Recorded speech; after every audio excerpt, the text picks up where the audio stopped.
नमस्कार। कभी ऐसा महसूस हुआ है कि दिल एकदम से तेज धड़क रहा है, सांसें उखड़ रही हैं, लेकिन आसपास खतरे का कोई निशान तक नहीं? अगर हाँ, तो आप अकेले नहीं हैं। इसे ही एंग्जाइटी कहते हैं और आज की दुनिया में इसे एक अदृश्य महामारी का नाम भी दिया जा रहा है। तो आज हम इसी को समझने वाले हैं कि एंग्जाइटी का मनोविज्ञान क्या है, ये हमारे दिमाग में आखिर बनती कैसे है और सबसे जरूरी इससे बाहर आने का रास्ता क्या है। तो चलिए शुरू करते हैं। और ये जो लाइन है ना, यही एंग्जाइटी को समझने की सबसे बड़ी चाबी है।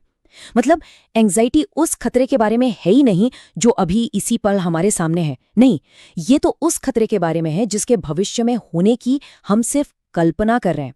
ये वर्तमान का डर नहीं है, ये भविष्य का डर है। और जानते हैं, यही चीज इसे इतना ज्यादा थका देती है। और शायद इसीलिए इसे अदृश्य महामारी कहा जाता है। सोचिए जरा, करोड़ों लोग बिना किसी ठोस वजह के बेचैन हैं, बिना किसी असली खतरे के डर में जी रहे हैं और बिना कोई लड़ाई लड़े ही पूरी तरह से थके हुए महसूस कर रहे हैं। ये एक ऐसी हकीकत है जो आज बहुत से लोगों की जिंदगी का हिस्सा बन गई है। तो चलिए इस गुत्थी को थोड़ा सुलझाते हैं। सबसे पहले तो ये समझना होगा कि एंग्जाइटी और डर ये दोनों एक ही चीज नहीं है। इनमें एक बहुत बड़ा फर्क है।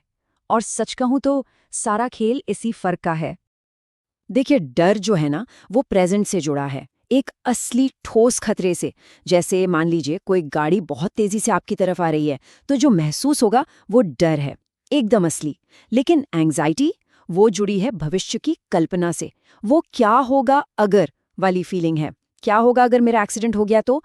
मतलब खतरा भी है नहीं, लेकिन दिमाग उसे बिल्कुल सच मानकर रिएक्ट करने लगता है। और यहीं छुपा है सबसे बड़ा फर्क। देखिए, डर तो जरूरी है, एक सर्वाइवल इंस्टिंक्ट है जो हमारी जान बचाता है। लेकिन एंजाइटी वो एक ऐसी मेंटल स्टेट है जो हमें अंदर ही अंदर खा जाती है। क्यों?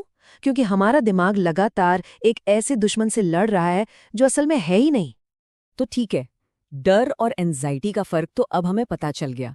अब जरा और गहराई में चलते हैं, दिमाग के अंदर। ये देखते हैं कि भाई ये एंजाइटी आखिर पैदा होती कहाँ से है, इसके पीछे की न्यूरोसाइंस क्या है। तो सबसे पहला खिलाड़ी है अमिगडाला। आप इसे अपने दिमाग का स्मोक डिटेक्टर मान सकते हैं। इसका सीधा सा काम है खतरा महसूस होते ही अलार्म बजा देना। लेकिन एक एंग्शियस दिमाग में पता है क्या होता है, ये डिटेक्टर इतना ज्यादा सेंसिटिव हो जाता है कि सिर्फ टोस्ट जलने के धुएं पर भी आग लगने का अलार्म बजा देता है। ये बस बचता रहता है, तब भी जब कोई असली खतरा दूर दूर तक नहीं होता। अच्छा, अब इस बजते हुए अलार्म को शांत कौन करेगा? ये काम है प्रीफ्रंटल कॉर्टेक्स का, यानी हमारे दिमाग के सीईओ का। इसका काम है लॉजिक से सोचना और कहना, अरे रुको, ये सिर्फ टोस्ट जला है, आग नहीं लगी है। लेकिन एंग्जाइटी की हालत में हमारा ये सीईओ बेचारा कमजोर पड़ जाता है और अमिगडाला के झूठे अलार्म को शांत ही नहीं कर पाता। और नतीजा, दिमाग लॉजिक से नहीं, डर से चलने लगता है। और फिर आता है तीसरा खिलाड़ी, डिफ़ॉल्ट मोड नेटवर्क, जिसे हम DMN भी कहते हैं। इसे आप दिमाग का कहानीकार या डे ड्रीमर समझ लीजिए। जब हम खाली बैठे होते हैं, कुछ सोच नहीं रहे होते, तब यही एक्टिव होता है और भविष्य की कल्पना करता है। दिक्कत तब होती है जब एंग्शियस दिमाग में ये कहानीकार एक लूप में फंस जाता है और बस एक के बाद एक भविष्य की डरावनी फिल्में चलाता रहता है। जी हाँ, जिसे हम ओवरथिंकिंग कहते हैं ना, उसका असली इंजन यही है। तो ठीक है, दिमाग के अंदर की कहानी तो हमें समझ आ गई, लेकिन एक बड़ा सवाल अब भी है कि आखिर हमारी ये दिमागी मशीनरी आज की इस दुनिया में इतनी ज्यादा एक्टिव हो क्यों गई है? मतलब गलती हमारे दिमाग की वायरिंग में है या फिर इस दुनिया में ही कुछ गड़बड़ है? चलिए इसी का पता लगाते हैं। सच तो ये है कि आज की जो मॉडर्न लाइफ है वो हमारे दिमाग पर लगातार हमला कर रही है। सोचिए, चारों तरफ से इंफॉर्मेशन की बाढ़, सोशल मीडिया पर हर पल दूसरों से अपनी तुलना, जॉब की टेंशन, हर चीज में तेजी और ऊपर से नींद की कमी। ये सारी चीजें मिलकर हमारे दिमाग के उस पुराने सर्वाइवल सिस्टम का ऑन बटन लगातार दबाए रखती हैं। और नतीजा क्या होता है? नतीजा ये है कि हमारा दिमाग जो लाखों सालों में तैयार हुआ है, कभी कभार आने वाले असली फिजिकल खतरों से निपटने के लिए, जैसे मान लीजिए किसी जंगली जानवर का सामना, उसे आज की दुनिया लगातार साइकोलॉजिकल यानी मानसिक खतरे दे रही है। और हमारा ये पुराना अलार्म सिस्टम इन नए खतरों के लिए बना ही नहीं है। चलिए अब इस पूरी बातचीत के सबसे जरूरी हिस्से पर आते हैं, समाधान पर। हमने प्रॉब्लम तो समझ ली, पर इससे बाहर निकलने का रास्ता क्या है? और यहीं पर एक बहुत ही रेवोल्यूशनरी आइडिया सामने आता है।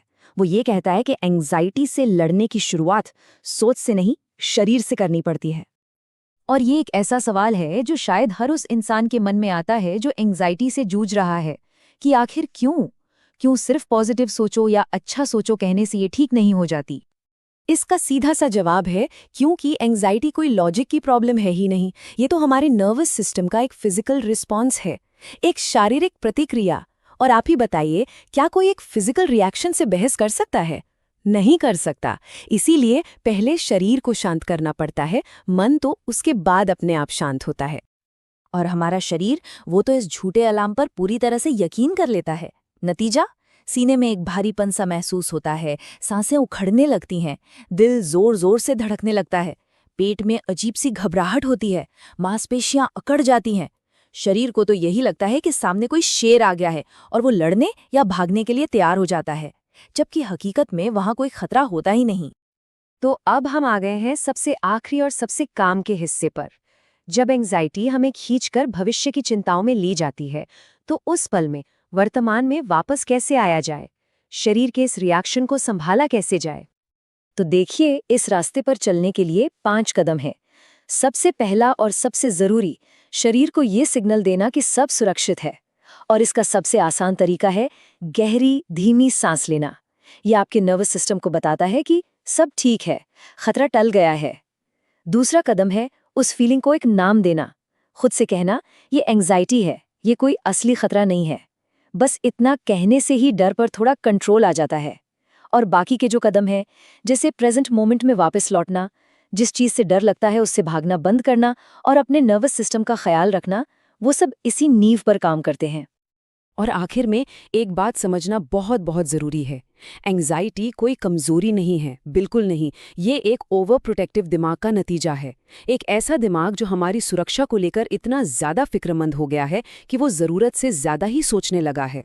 एक बात और, इस पूरी कवायद का मकसद एंग्जाइटी को जड़ से ख़त्म करना है ही नहीं, क्योंकि शायद वो मुमकिन भी नहीं है। असली लक्ष्य है इसके साथ जीना सीखना, इसे काबू करना सीखना। आप कह सकते हैं कि जैसे एक जंगली शेर को पालतू तो नहीं बनाया जा सकता, पर उसके साथ चलना जरूर सीखा जा सकता है। गोल ये है कि हमारी जिंदगी को एंग्जाइटी न चलाए, बल्कि हम अपनी जिंदगी को चलाएं। और यही आखिरी विचार इस पूरी बात को समेट देता है। जब शरीर को यह महसूस होता है कि वो सुरक्षित है और मन पूरी तरह से प्रेजेंट मोमेंट में होता है, तब एंग्जाइटी हमारी मालिक नहीं रहती। वो सिर्फ एक जानकारी बन जाती है, जैसे मौसम की कोई चेतावनी, जिसे हम देख सकते हैं, समझ सकते हैं और फिर शांति से अपने रास्ते पर आगे बढ़ सकते हैं। तब हम भविष्य के कैदी नहीं रहते, बल्कि अपने वर्तमान के मालिक बन जाते हैं। अगर वीडियो पसंद आई हो तो फोकस ट्यूबर को सब्सक्राइब जरूर करें।